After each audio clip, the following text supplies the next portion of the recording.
What is happening, everybody? It's your boy Jose, aka the NYCGeek, aka TNG, aka your Elden Lord returned, aka the one who will sit the throne today, aka the guy who has just come back from doing some Christmas shopping.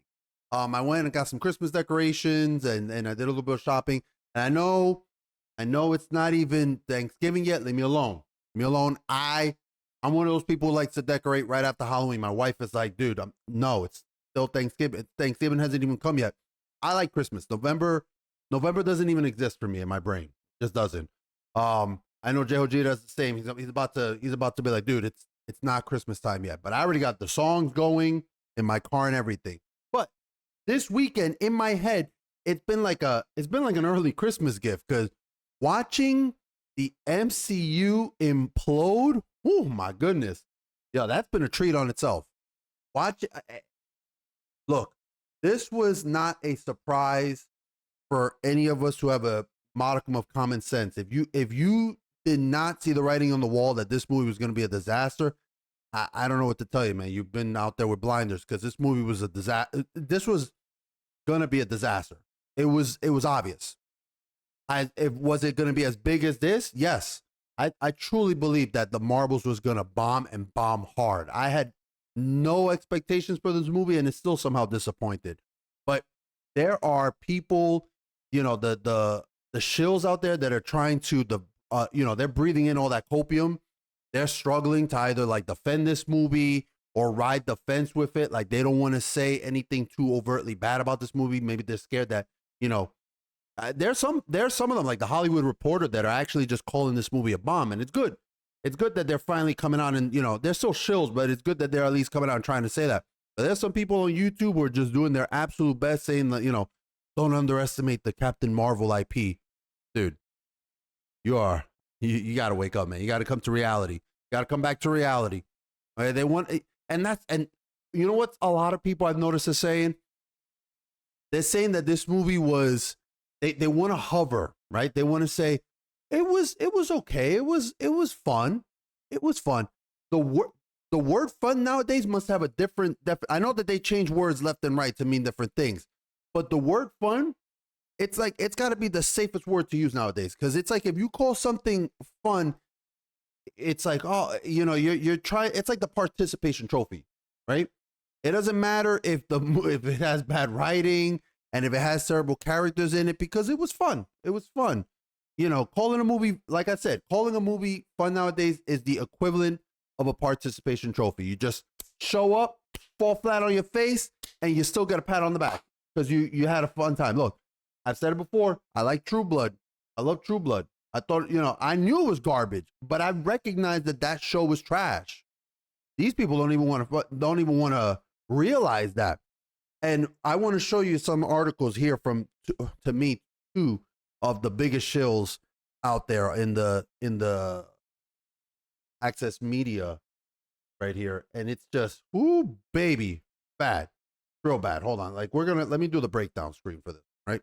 You got box office. The Marvels gets grounded. This is from Variety, which Variety sucks. But box office, The Marvels gets grounded with MCU's second lowest opening day ever. Now, I don't know if it's still at the lowest. I'm not 100% sure if it's at the lowest yet or if it's the second lowest.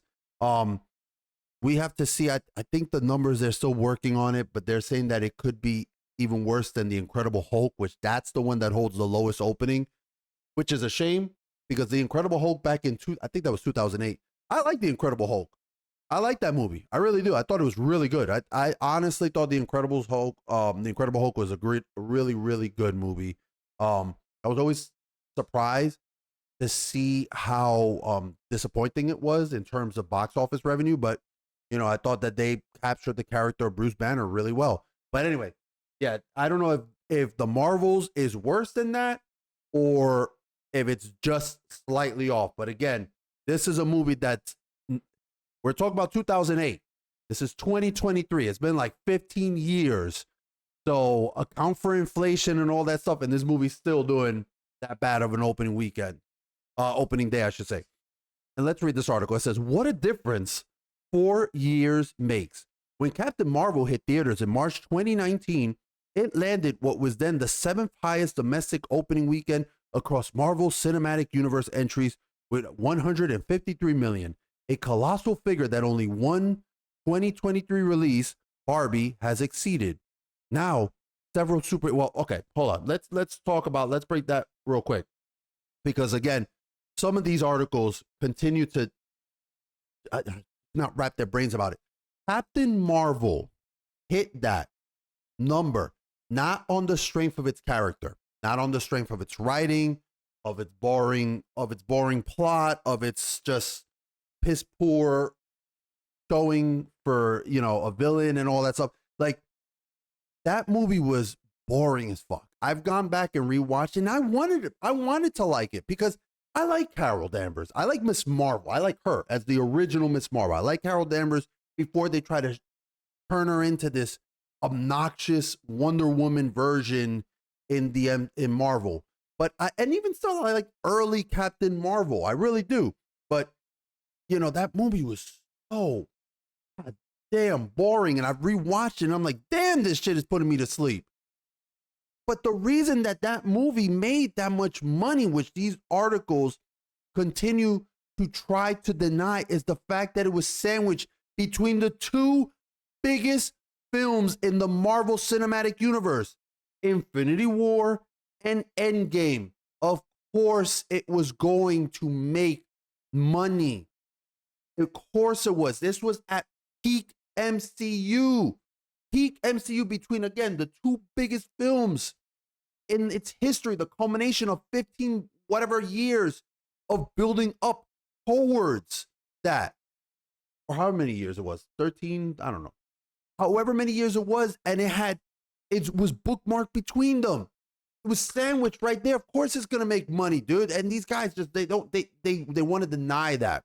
They want to pretend that it was on the strength of Captain Marvel. It wasn't. It sure as hell wasn't on the strength of Brie Larson. Now, several superhero entries later, its new sequel, The Marvels, likely won't be able to reach even a third of its predecessor's debut. The comic book film landed the second lowest opening gross ever, opening day gross ever across the 32 features in the Marvel, blah, blah, blah, blah, blah, earning $21.5 million from 4,000 venues. That includes 6.6 million in previews. It barely, and this is if this is counting previews, like if this is counting like Thursday, that's fucking bullshit. That's bullshit, because The Incredible Hulk did not have previews.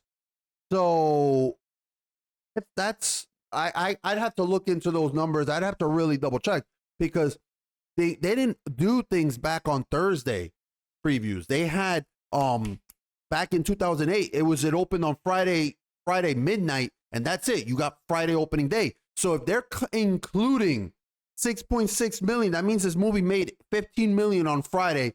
That's a disaster. Which this holds a record for the MCU's lowest domestic opening day and falls behind series starters Ant-Man, not adjusting for inflation. If the Marvels doesn't pick up the pace, it will trail behind the opening weekend grosses of both of those films to secure a franchise worst debut. That is, you can feel the tears coming out of this writer's eyes as they're saying this, because they're like, no, it's that meme of that lady screaming no back in 2016. It's so sad. You know, they wanted this movie more than anything. They were sacrificing everything on the altar of woke agenda to try to make this movie successful, and it's not. It never could be. It never could be. You've had years of shitting on fans, shitting on your real fans, which is, you know, people like myself, shitting on your consumers who will gobble up everything and giving them subpar product, that to the point where even they're like, man, this is terrible. I don't want to watch this stuff anymore. You know, that's what happens. You keep serving up nothing burgers, people are going to just be like, we don't want to keep going to this. You got, let's see, it's talking about this, some concerning numbers for the Marvel Studios. The once bulletproof production banner has earned nearly $30 billion at the box office since 2008. But it's faced a downtrend in theatrical returns and various behind-the-scenes headaches in recent years.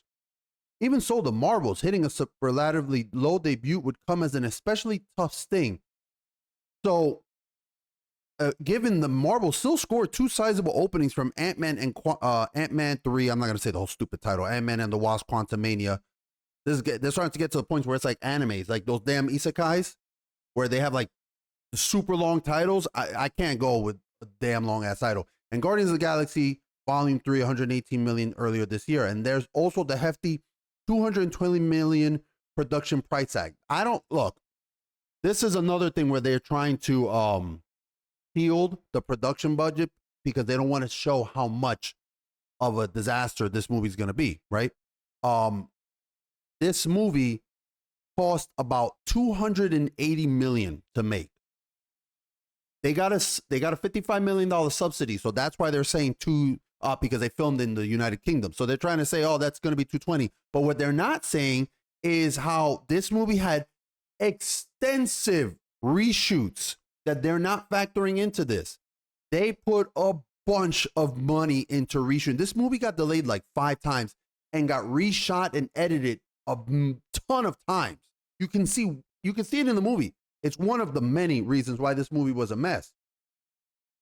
And so 220, and that's again not counting marketing. This movie's gonna be so bad. So like that's one that's from Variety. I have another article here that I wanna touch on as well. Let me see. This one's gonna be from a little shithole site called Deadline. Okay, so let's bring that one up. I want to break up another article. The Marvels meltdown. The meltdown. Disney MCU seeing lowest box office opening ever at 400 you wish. $47 million. Let's see. This guy, Anthony D'Alessandro, put this out. When was that? Oh man, I just want to see the goddamn date, man. November 11th. So today, earlier this morning. So that's a little bit more of an updated date number right there. So let's see this article. The last-minute push for the Marvels with an appearance by star Brie Larson on The Tonight Show in a theater in NYC post-actor strike have not moved the weekend grosses any higher for the Marvel studio. The film is seeing a Friday in the vicinity of where we expected at 21.5 million and a weekend opening between 47 million and 52 million, the lowest ever for Disney's Marvel Cinematic Universe. Oh, also the Marvels gets one of several post-pandemic B cinema scores from audiences after Doctor Strange in the Multiverse. Okay, so wait a minute. Okay, so I want to talk about this, right? A B rating. A B rating from a cinema score for some of these movies. Now, for me, a B is like an 80, right? Like a B is a good score. If your kid comes home with like a B on a paper, that's a good score. That's decent right there. That's good for them. Good for them. They're getting a B. They don't get too mad at them for getting that. But these movies, look at the movies that it lists as getting a B, okay? Doctor Strange and the Multiverse of Madness, a B+. Fucking garbage movie. Thor, Love and Thunder, B+. Even worse than Multiverse of Madness. The Eternals, a B. And Ant-Man and the Wasp: Quantumania, another B. So a B must be like the IGN score of like a 8, right? Because IGN gave this movie an 8. So a B has got to be for every person who isn't a Marvel consumer or a shill. It's got to be like a goddamn D- or an F. That's what a B must be the equivalent of. That it has to be that, because this is so bad. These movies suck. Out of all of the ones here, I would take Doctor Strange and the Multiverse of Madness only because it had Sam Raimi's cool little horror directing moments. But the rest of these movies were terrible. By all accounts and by all sources, it is a disastrous result for look at this, $200 million Marvel Studios movie. They tried to lower it even more than Variety did. Variety at least was like 220. They were saying, after the subsidy check, they're trying to give it another less than cutting off 20 million off of that, and then trying to say, let's not count the reshoot costs. The Marvel's misfire is about the rusting of a platinum brand. It has not been platinum for a long time, baby. Not been platinum. That fake platinum. That's in need of some serious, not polishing, but rather resurfacing. Months ago, who would have thought that Universal Blumhouse's Five Nights at Freddy 2 weeks ago in a day and date debut on Peacock would post a higher opening at the box office 80 million than the Marvels. Me and a million other people. Like where again, this is that world that they live in. They're saying, who would have thought? Me, a ton of other people with, again, who could see the writing on the wall. Dude, first off, Five Nights at Freddy's, you can see how out of touch these people are. I could have told you, I would have bet my house that Five Nights at Freddy was going to be a phenomenal hit. I would have bet my entire house on that. I should have. I would have made it back. Five Nights at Freddy's is a massive, massive franchise with a huge fan base. Huge. It's colossal. What fucking world do you live in that you think that movie was not going to do well, and then that you think it was not going to do better than Marvels? That's where the detachment from reality comes from these people, because these people truly think that the Marvels and that the MCU was in some good state. It's not. It's been dying for years. Now, it's been dying since before Phase 4. Don't get it twisted. Phase 3 had some disturbing things there, like Captain Marvel, and some of the stuff that they were pushing into Endgame. It was already worrisome.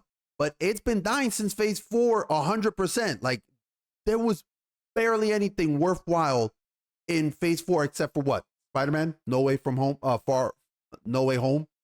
That's it. And that's not even a Marvel movie. That was a Sony movie. And that took so much to make it the success that it was. And it was an awesome movie. I love No Way Home. You can see my review on it.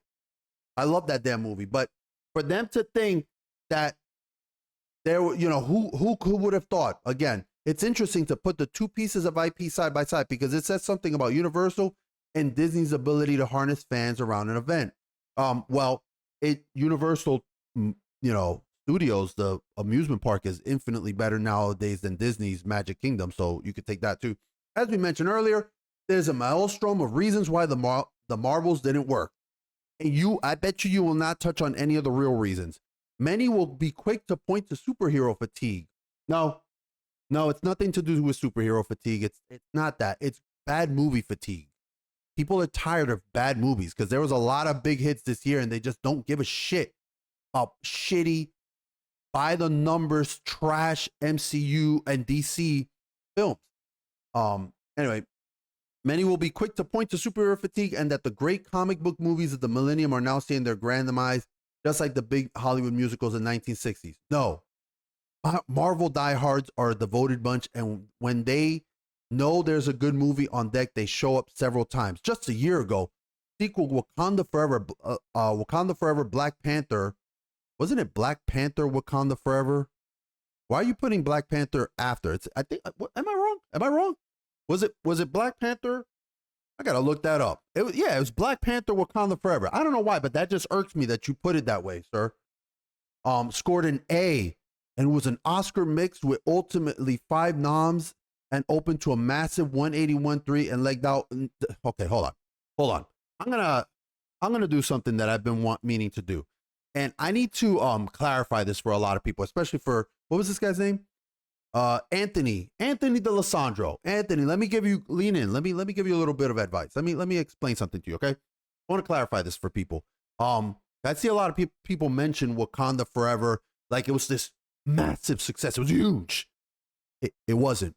That movie was, it barely broke even, guys. Let me explain. It's simple math. It's not me being like, oh, Jose, you're just pulling this out your ass. No. Wakanda Forever had a $250 million budget. Okay. And that's not even taking into account the fact that Disney was understating their budgets. Like, they were found out with Multiverse of Madness, where it actually cost them nearly $100 million more than what they said it did. Okay. So Disney's been understating a lot of their Phase 4 budgets for a while, and it came out, it was a can of worms from them. But let's just say it was a $250 million budget, okay? 250. Put that number up here. Remember that. And you add the marketing cost, okay? I normally try to lowball this for them. I like to be saying, like it's 100 million. I know that it's actually more nowadays to do marketing costs. But I like to, I'm going to give the studios always the benefit, because I don't want people to come around and say, oh, you fucking, of course, you made the numbers really high. So no. I'm going to say it's 100 million. The only thing is with this movie, it's a caveat. This movie, they broke the bank when it came to advertising. I'm talking about Wakanda Forever. All over. There was advertising all over. So it was probably closer to 200 than 100. But let's split the difference. Let's say 150 million. Okay, let's say that's what they spent.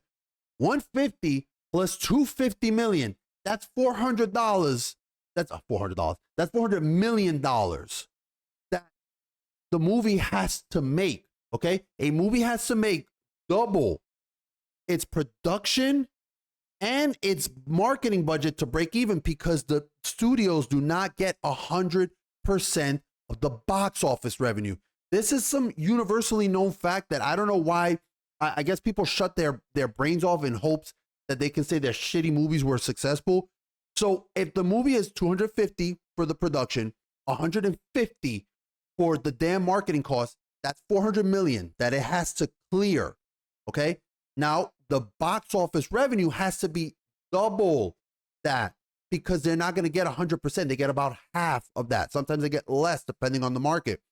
Wakanda Forever made around 860. He said 859 million worldwide, but let's round it up because I'm not going to go that. 860. That means that after the theaters take their share, Disney got around $430 million. That's a $30 million profit after expenses are taken in. And there are expenses that a lot of these studios never take into, that a lot of these shows don't take into account for studios. Like, like there's sometimes actors put into their contract that they get a portion of the profits as well. So there's things like that. But either way, let's say they get everything out of that. That's $30 million profit for Wakanda Forever. That's a colossal loss in Disney's eyes, because these companies are not investing $400 million in a product to bring in $30 million. Wake up. Okay, wake up. These people are just la la land. Also, Guardians of the Galaxy didn't do too shabby for Disney. This is another one with a $118 million opening and 350, and it pulled in about 845 million. That movie probably made like 75 million after you take the $250 million budget, put in another 100 million for marketing. That's 350.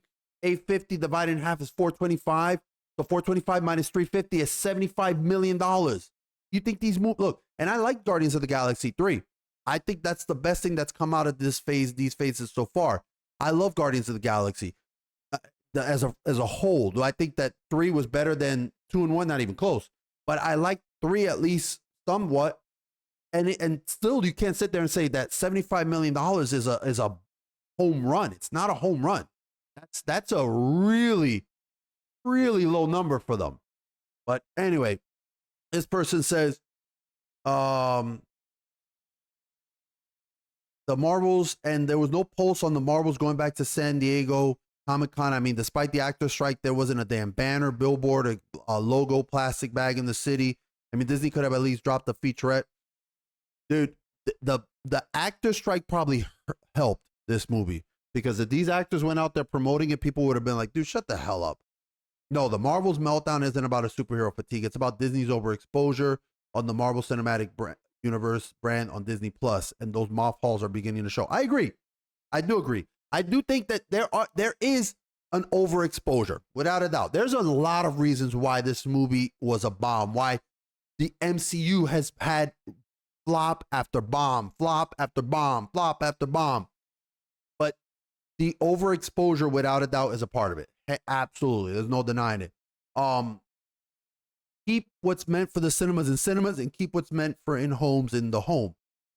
Meaning this whole crossover streaming into film master plan isn't working, nor is it really connected to a jaw-dropping way. And with Miss Marvel not being one of the OTT services, better series a la WandaVision and Loki season 1, I don't even know what, again, these were not better series. There's a whole, nobody even saw WandaVision.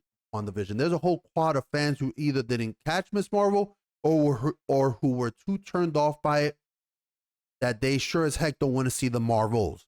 Yeah, I've said it. Kamala Khan is the kiss of death, man. It's interesting with the launch of Echo. That's another. Oh my God, this is going to be another bomb right here.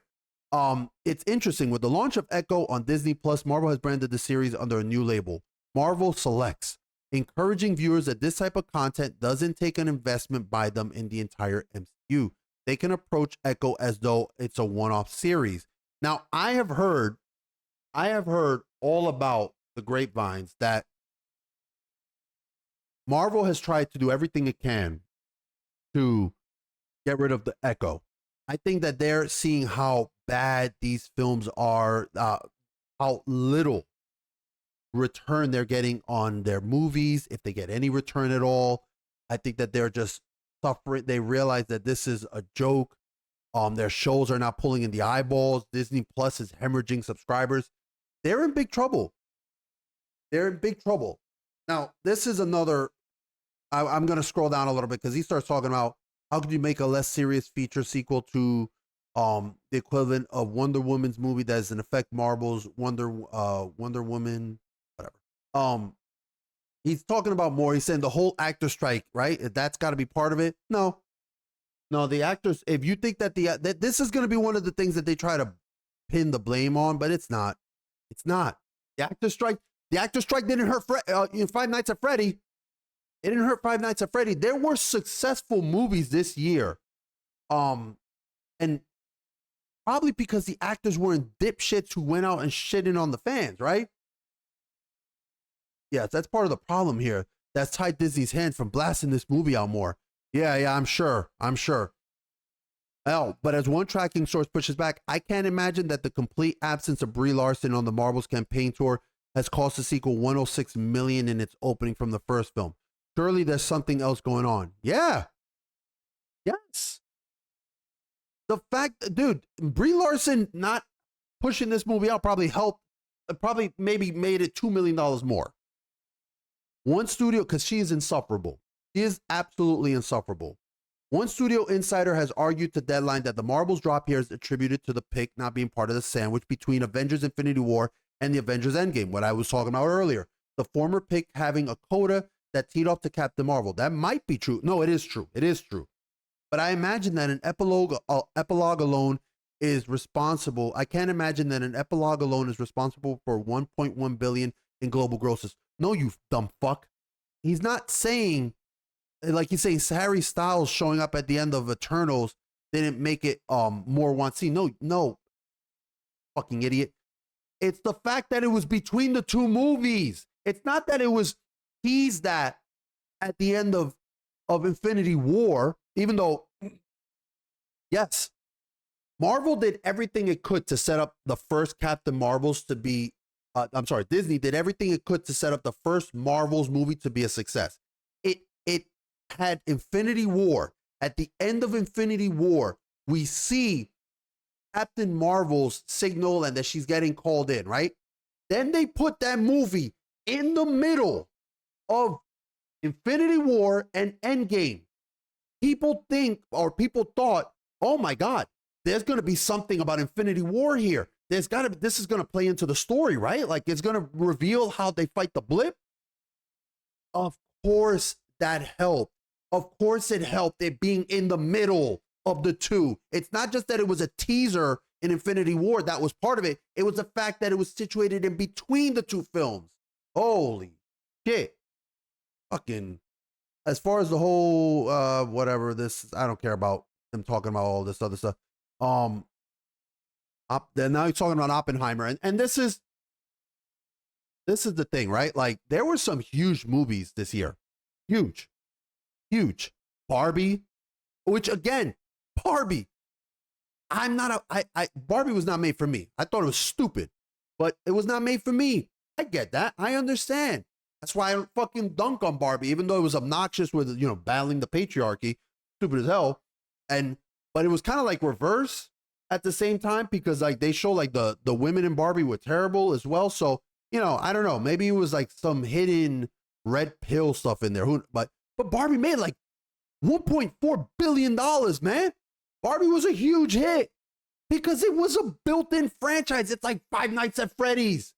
It has a built-in franchise with a devoted fan base of decades. And it didn't shit on its fans, man. They were like, this movie's for Barbie fans. You're going to enjoy it if you're a Barbie fan. So it made $1 billion something. You know what? It was another thing that made $1 billion? Super Mario Brothers.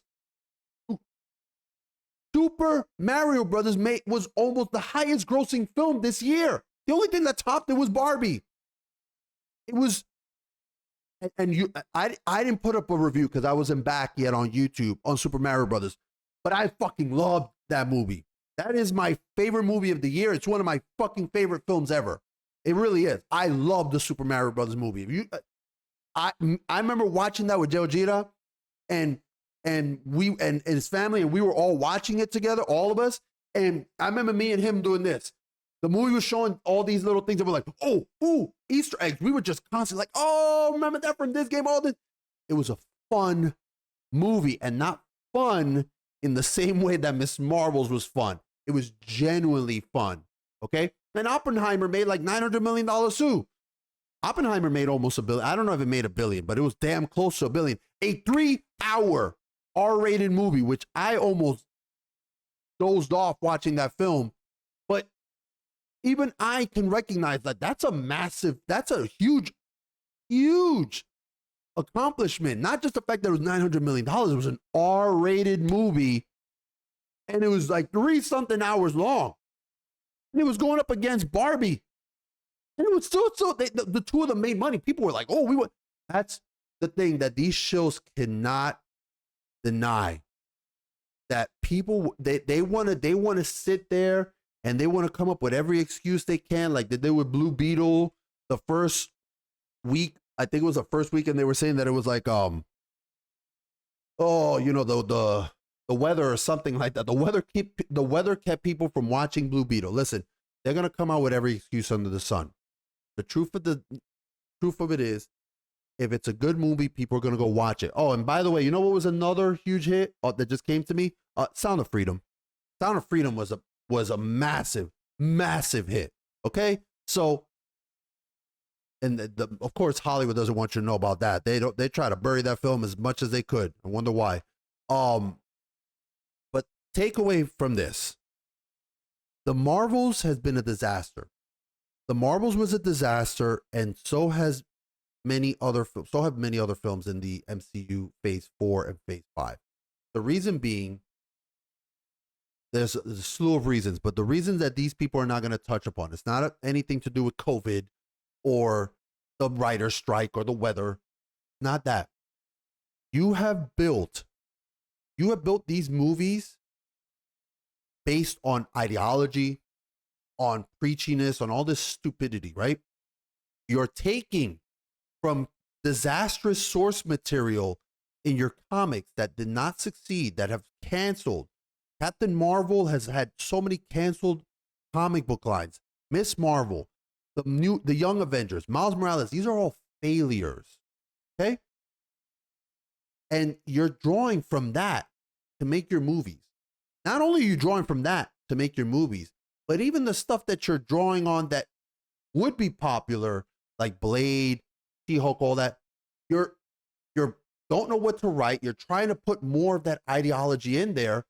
People don't want that. And when they don't want it, you shit on your fans. You call them sexist, you call them racist, bigots, whatever the fuck you want to call them. But that's the reason why your stuff is failing.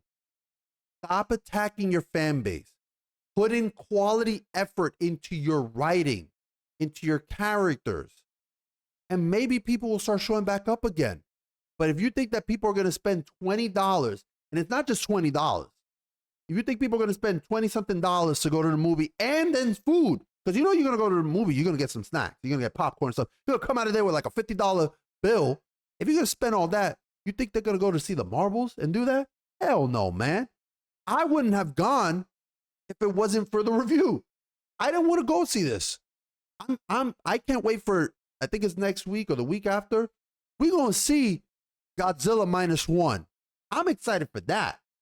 But for this piece of shit, for the Marvels, Clearly ain't nobody giving a damn about this film, as you could tell, and it's a beautiful thing. Beautiful thing. Anyway, I'm sorry this video went super duper long. I had a lot of rants, but I wanted to break down how the box, the Marvels is failing and how this was like an early Christmas gift for me. Thank you, as always, for your time. It is precious to me. It truly is. Thank you. I always tell you, please value your time. If I tell you guys, don't watch this piece of garbage.